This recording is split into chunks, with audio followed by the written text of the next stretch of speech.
मेरे प्यारे देशवासियों, आज़ादी के इस पावन पर्व की सभी देशवासियों को बधाई और बहुत बहुत शुभकामनाएं।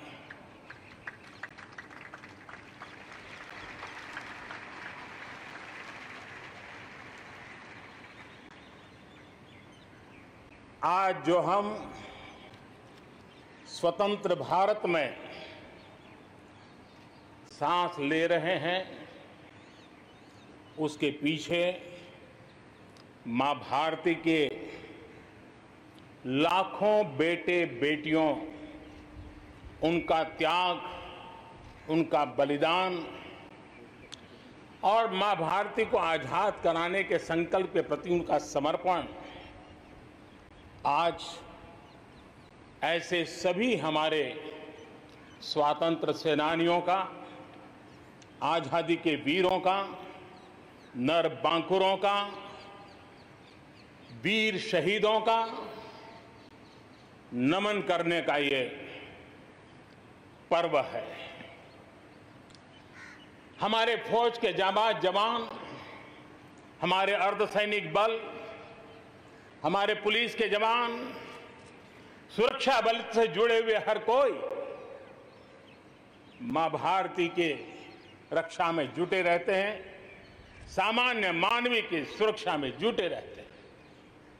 आज उन सबको भी हृदयपूर्वक, आदरपूर्वक स्मरण करने का, उनके महान त्याग तपस्या को नमन करने का पर्व है। एक नाम और, श्री अरविंद घोष क्रांति दूत से लेकर आध्यात्म की यात्रा, आज उनके संकल्प, उनका जन्म जयंती है। हमें उनके संकल्पों को, हमारे संकल्पों को पूर्ण करने के उनकी तरफ से आशीर्वाद बने रहे। हम एक विशिष्ट परिस्थिति से गुजर रहे हैं। आज छोटे छोटे बालक मेरे सामने नजर नहीं आ रहे। भारत का उज्जवल भविष्य क्यों? कोरोना ने सबको रोका हुआ है। इस कोरोना के कालखंड में लक्षावधि कोरोना वॉरियर्स, चाहे डॉक्टर हो, नर्सिस हो, सफाई कर्मी हो, एम्बुलेंस चलाने वाले लोग हो, किस किस के नाम गिनाऊंगा। उन लोगों ने इतने लंबे समय तक जिस प्रकार से सेवा परमो धर्मः इस मंत्र को जी करके दिखाया है, पूर्ण समर्पण भाव से मां भारती के लालों की सेवा की है, ऐसे सभी कोरोना वॉरियर्स को भी मैं आज नमन करता हूं। इस कोरोना के कालखंड में अनेक हमारे भाई बहन इस कोरोना के संकट में प्रभावित हुए हैं। कई परिवार प्रभावित हुए हैं। कईयों ने अपनी जान भी गंवाई है। मैं ऐसे सभी परिवारों के प्रति अपनी संवेदनशीलता प्रकट करता हूं और इस कोरोना के खिलाफ मुझे विश्वास है 130 करोड़ देशवासियों की अदम्य इच्छा शक्ति, संकल्प शक्ति हमें उसमें भी विजय दिलाएगी और हम विजयी होके रहेंगे। मुझे विश्वास है कि पिछले दिनों भी हम एक प्रकार से अनेक संकटों से गुजर रहे। बाढ़ का प्रकोप, खास करके नॉर्थ ईस्ट, पूर्वी भारत, दक्षिण भारत, पश्चिमी भारत के कुछ इलाके, कहीं लैंडस्लाइड, अनेक दिक्कतों का सामना लोगों को करना पड़ा है। अनेक लोगों ने अपनी जान गंवाई है।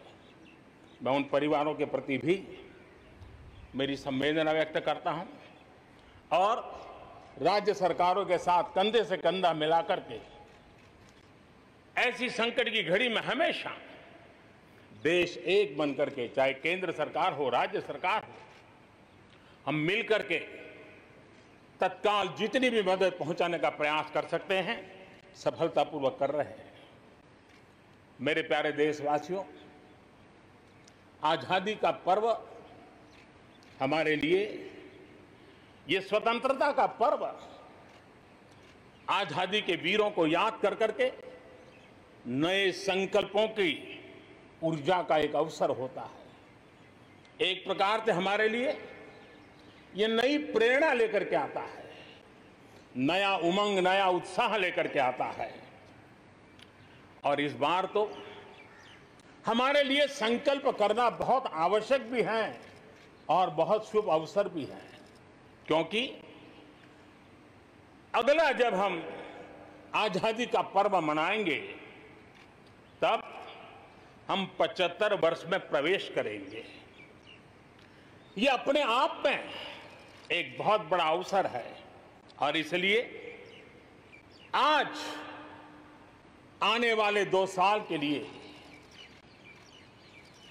बहुत बड़े संकल्प लेकर के हमें चलना है। 130 करोड़ देशवासियों को चलना है। आजादी के 75 वर्ष में जब प्रवेश करेंगे और आजादी के 75 वर्ष जब पूर्ण होंगे, हम हमारे संकल्पों की पूर्ति का एक महापर्व के रूप में उसको भी मनाएंगे। मेरे प्यारे देशवासियों, हमारे पूर्वजों ने अखंड एक निष्ठ तपस्या करके त्याग और बलिदान की उच्च भावनाओं को प्रस्तावित करते हुए हमें जिस प्रकार से आजादी दिलाई है, उन्होंने न्यौछावर कर दिया है।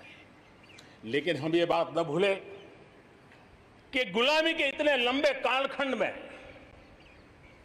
कोई भी पल ऐसा नहीं था, कोई भी क्षेत्र ऐसा नहीं था कि जब आजादी की ललक न उठी हो, आजादी की इच्छा को लेकर के किसी ने प्रयास न किया हो, जंग न किया हो, त्याग न किया हो और एक प्रकार से जवानी जेलों में खपा दी, जीवन के सारे सपनों को फांसी के फंदों को चूम करके आहूत कर दिया। ऐसे वीरों को नमन करते हुए और फिर एक तरफ सशस्त्र क्रांति का दौर, दूसरी तरफ जन आंदोलन का दौर, पूज्य बापू के नेतृत्व में राष्ट्र जागरण के साथ जन आंदोलन की एक धारा ने आजादी के आंदोलन को एक नई ऊर्जा दी और हम आजादी के पर्व को आज मना पा रहे हैं। इस आजादी के जंग में भारत की आत्मा को कुचलने के भी निरंतर प्रयास हुए हैं, अनगिनत प्रयास हुए हैं। भारत को अपनी संस्कृति, परंपरा, रीत रिवाज, इन सब से उखाड़ फेंकने के लिए क्या कुछ नहीं हुआ। वो कालखंड था, सैकड़ों सालों का कालखंड था। शाम दाम दंड भेद सब कुछ अपने चरम पर था और कुछ लोग तो ये मान के चलते थे कि हम तो यावत चंद्र दिवाकरो यहां पर राज करने के लिए आए हैं। लेकिन आजादी की ललक ने उनके सारे मंसूबों को जमीन दोस्त कर दिया। इनकी सोच थी कि इतना बड़ा विशाल देश, अनेक राजे रजवाड़े, भांति भांति की बोलियां, पहनवेश, खान पान, अनेक भाषाएं,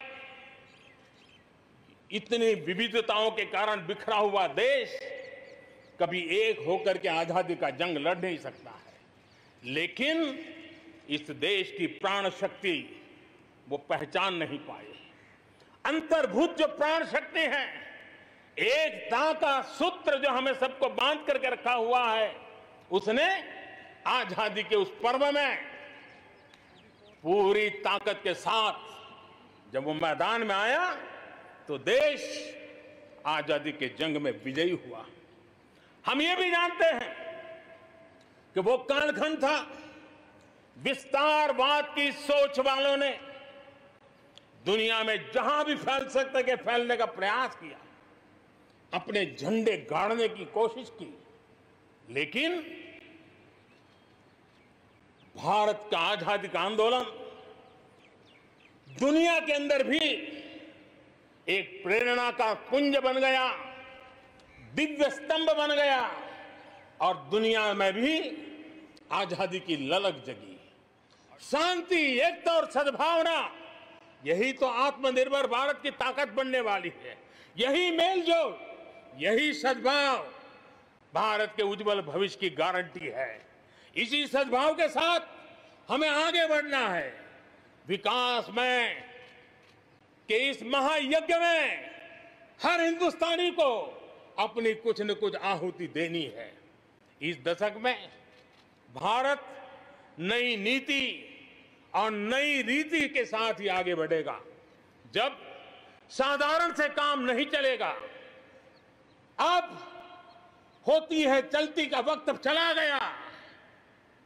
हमें दुनिया में किसी से कम नहीं, हम सबसे ऊपर रहने का प्रयास करेंगे और इसलिए हम सर्वश्रेष्ठ उत्पादन, सर्वश्रेष्ठ ह्यूमन रिसोर्सेज, सर्वश्रेष्ठ गवर्नेंस, हर चीज में सर्वश्रेष्ठ के लक्ष्य को लेकर के आजादी के 75 साल के लिए हमें आगे बढ़ना है। हमारी पॉलिसीज, हमारे प्रोसेस, हमारे प्रोडक्ट्स, सब कुछ उत्तम से उत्तम हो, बेस्ट हो, तभी एक भारत श्रेष्ठ भारत की परिकल्पना साकार होगी। आज हमें फिर से संकल्प लेने की जरूरत है। ये संकल्प आजादी के लिए बलिदान देने वालों के सपनों को पूरा करने का हो। ये संकल्प 130 करोड़ देशवासियों के लिए हो। ये संकल्प हमारी आने वाली पीढ़ियों के लिए हो, उनके उज्जवल भविष्य के लिए हो। ये संकल्प आत्मनिर्भर भारत के लिए हो। हमें शपथ लेनी होगी, हमें प्रतिज्ञा करनी होगी। हम आयात को कम से कम करने की दिशा में योगदान करेंगे। हम अपने लघु उद्योगों को सशक्त करेंगे। हम सब लोकल के लिए वोकल बनेंगे और हम ज्यादा इनोवेट करेंगे।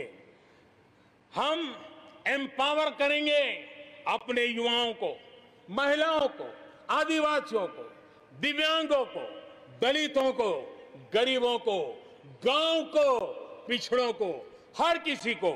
आज भारत ने असाधारण गति से असंभव को संभव किया है। इसी इच्छा शक्ति, इसी लगन, इसी जज्बे के साथ प्रत्येक भारतीय को आगे बढ़ना है। वर्ष 2022 हमारी आजादी के 75 वर्ष का पर्व अब बस आ ही गया है। हम एक कदम दूर है। हमें दिन रात एक कर देना है। 21वीं सदी का ये तीसरा दशक हमारे सपनों को पूरा करने का दशक होना चाहिए। कोरोना बड़ी विपत्ति है, लेकिन इतनी बड़ी नहीं कि आत्मनिर्भर भारत की विजय यात्रा को वो रोक पाए। मैं देख सकता हूं एक नए प्रभात की लालिमा, एक नए आत्मविश्वास का उदय, एक नए आत्मनिर्भर भारत का शंखनाद। एक बार फिर आप सभी को स्वाधीनता दिवस की कोटि कोटि शुभकामनाएं। आइए मेरे साथ दोनों हाथ के ऊपर करके पूरी ताकत से बोलिए, भारत माता की, भारत माता की, भारत माता की, वंदे वंदे वंदे, जय हिंद।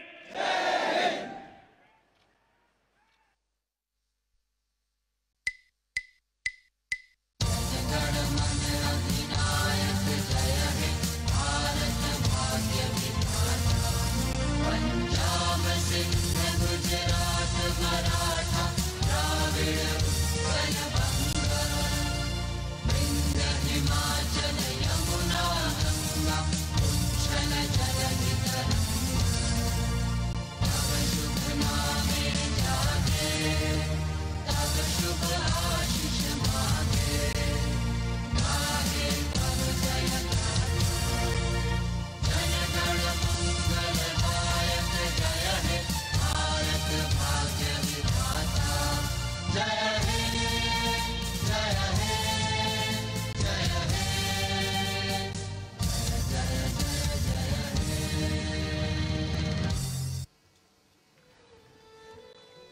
कोटि।